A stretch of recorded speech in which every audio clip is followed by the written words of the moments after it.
Hello, everyone, and welcome to Act 5, Scene 2 of William Shakespeare's Macbeth. Maybe by the end of this series, I will find an easier way to enter the frame after picking to go live. All right, so 5-2, we have time for jokes because it's a ridiculously short scene, but not the shortest. They get pretty quick for the most part in Act 5, as I mentioned. Probably the most confusing thing about it is that we get some new characters. So we have Menteith, I think is how you say it. I don't know if his name is ever said in the play, so I'm not used to hearing an actor say it. So Shakespeare scholar out there, let me know. But I believe it's Menteith, and then we have Caithness and Angus, who are relatively new. I believe Angus is earlier in the play as well, but for the most part, these are new characters, and they are all Thanes of Scotland who have chosen to betray Macbeth. So rather than betray their morals or their country, they betray their king, Macbeth. So this play started with a rebellion. It's going to end with a rebellion. Okay, Menteith says, "The English power is near, led on by Malcolm, his uncle Seward, and the good Macduff. Revenge burns in them, for their dear causes would to the bleeding and grim alarm excite the mortified man." So these are the forces gathering to fight Macbeth. Angus says, near Brenham Wood shall we well meet them. That way are they coming." So this is significant to us as the audience because we know that the third apparition told Macbeth, "Fear not till Brenham Wood come to Dunsinane." And of course, that sounds ridiculous. How would the woods move to Dunsinane? Well, here we have mention of Burnham Wood. Caithness says, "Who knows if Donalbain be with his brother? For certain, sir, he is not. I have a file of all the gentry. There is Seward's son and many unrough youths that even now protest their first of manhood."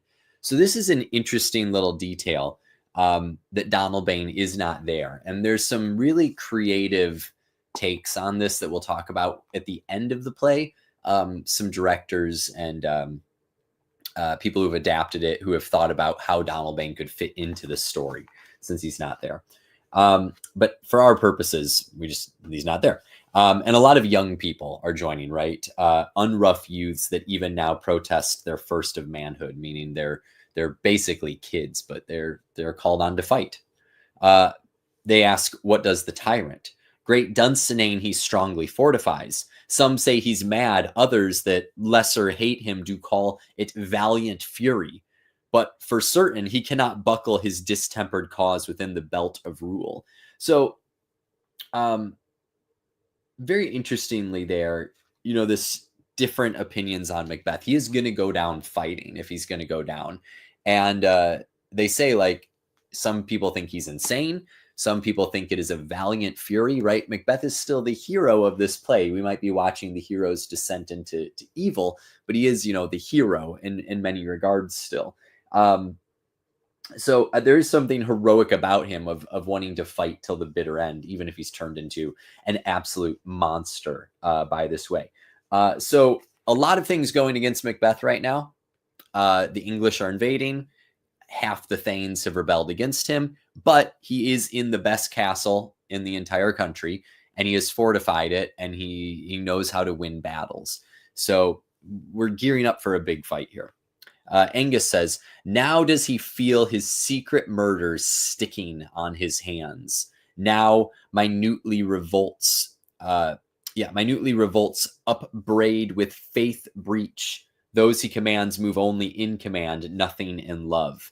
Now does he feel his title hang loose about him, like a giant's robe upon a dwarfish thief." It's a really cool use of imagery there. It's a simile, right? So the title hangs loose about him, like if a small thief stole the robe of a giant. Yeah, you might have stolen it, but it's not going to fit right. So Macbeth stole the title of king, right? They're saying it out in the open now. Macbeth has committed this murder. He gained the kingship illegitimately and immorally. We also see in here that they say the people that he command are acting out of fear and staying in command rather than in love. They're not going to fight this fight with passion, which would make them worse at fighting in theory. Menteith says, who then shall blame... Yeah, sorry. Struggling to read tonight. He says, who then shall blame his pestered senses to recoil and start when all that is within him does condemn itself for being there? So that's an interesting... pestered means infested, obstructed, overcrowded, to recoil and start, flinch in alarm, right? Who would continue? I believe that what he's saying is who would continue to fight for him when everything in their senses is saying, like, this is wrong to do. Caithness says, well, march we on to give obedience where 'tis truly owed. Meet we, which would be Malcolm. Meet we the medicine of the sickly weal, and with him pour we in our country's purge each drop of us. So that would be their blood, pouring in every drop of blood to save their country, or so much as it needs to do the sovereign flower and drown the weeds. Make we our march toward Burnham. So that's a cool final rhyme too. We're going to use as much blood as is necessary to water the sovereign flower. Sovereign would be ruler, right? Water the flower that is Malcolm and drown the weed that is Macbeth. So basically this scene tells us there's even more rebellion in the air against Macbeth. And as this battle is gearing up, it's not Scotland versus England or even Macbeth versus Malcolm. It's Macbeth versus England and Malcolm and half of Scotland. But he does have the high ground in the castle. So we'll see what happens.